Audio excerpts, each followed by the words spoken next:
প্রিয় দর্শক, আমরা কাছে পেয়েছি সঙ্গীত জগতে একজন বিখ্যাত শিল্পী এবং ভাষ্যকর আমির সোহেল ভাইকে। আমির সোহেল ভাই, আসসালামু আলাইকুম। ওয়ালাইকুম আসসালাম রহমতুল্লাহি ওয়া বারাকাতুহু। তো আমির সোহেল ভাইয়ের কণ্ঠে আমরা কিছু সুন্দর সুন্দর নাচ শুনবো। তো চলুন আমির সোহেল ভাইয়ের সঙ্গে কথা বলি। আমির সোহেল ভাই, আমাদের কি নাচ শোনাবে আজকে? এসছে হাবিবের কণ্ঠে একটা ছোট করে গজল গাইব। ঠিক আছে, গাও। তো সর্বপ্রথম এসকে হাবিব তিনি অসুস্থ খুব, তাঁর জন্য সবাই দোয়া করবেন। আর ওনার কিছু কিছু কালাম আমি গেয়ে গেয়ে বিভিন্ন জায়গায় শোনাই মানুষকে। তা জাগারি আমার ভাইবো, উনি একটা এসকে হাবিবের কণ্ঠে গজল শুনবে বলেছে, গজলটা গাইছি, মনোযোগ সহকারে শুনুন।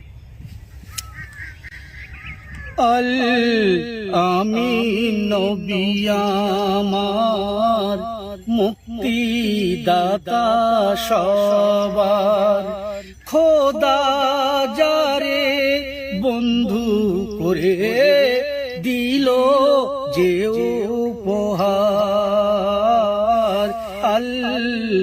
আমি নবী আমার মুক্তি দাতা সবার, খোদা যারে বন্ধু করে দিল যে উপহার।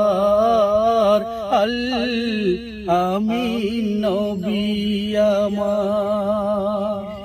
মাশাআল্লাহ, খুব সুন্দর হয়েছে। তো এরপরে কি গজল গাইবে আমরা কি জানতে পারি? হ্যাঁ, এরপরে একটা মায়ের শানে ছোট্ট করে নাচ গাইবো আমি। ও বাতাস আমায় তুমি নিয়ে যাও না, কোথায়? সোনার মদিনা। ও বাতাস আমায় তুমি নিয়ে যাও না, যেথায় শুয়ে আছে নূরে মদিনা। যে ফুলের সুবাসে মন টেকে না, আমার আল্লাহ পাক রব্বুল আলামিন সেই ফুলের মধ্যে কতটা সুগন্ধ দিয়েছে।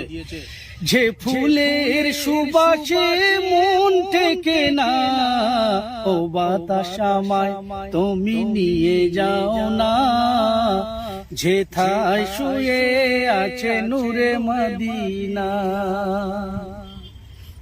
মাশাআল্লাহ। তো আজকের পর্যন্ত এই গজল আমরা এখানে শেষ করছি। তো ভাই, আপনার কি কি চ্যানেল আছে? সরি কাকা, আপনার কি কি চ্যানেল আছে? আমার কোনো চ্যানেল নেই, আমার মেয়ের একটা চ্যানেল আছে, তানজিলা পারভিন অফিসিয়াল। ঠিক আছে, সেখানে প্রচুর প্রোগ্রাম ছাড়া হয় নাকি? তো আপনারা ওই চ্যানেলটা অবশ্যই সাবস্ক্রাইব করবেন, আর এই ভিডিওটি ভালো লাগলে লাইক করবেন, শেয়ার করবেন। দেখা হচ্ছে নেক্সট ভিডিওতে। সবাই ভালো থাকবেন। আসসালামু আলাইকুম।